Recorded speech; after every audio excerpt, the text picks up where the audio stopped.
নমস্কার। আজকে একটা দুর্দান্ত উপায় বলছি, এই উপায়টা করুন, আপনার লাভবান হবেনই হবেন। এই উপায়টা আপনি আপনার বাড়িতে, অফিসে, কল কারখানা কোথাও বসে করতে পারবেন। হাতে একটু কালো সর্ষে বা রাই হাতে নিয়ে বুড়ো আঙুল দিয়ে ওটা খৈনির মতন রোগড়াতে থাকবেন।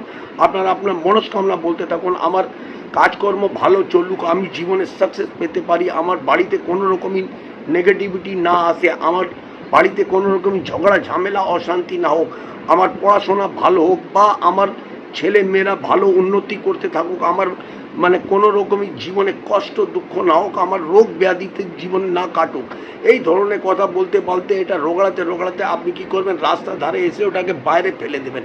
ফেলে দেওয়ার পর আপনি আপনার বাথরুমে চলে যাবেন। বাথরুমে গিয়ে সন্দক নমক দিয়ে ওটাকে হাত ভালো করে ধুয়ে নেবেন। এই ক্রিয়াটা পরপর 7 দিন করে দেখুন, জীবনের যত রকমই কষ্ট দুঃখ দারিদ্রতা আছে সেখান থেকে আপনি বেরিয়ে আসবেন। এই উপায়টা করে দেখুন, লাভবান হবেন।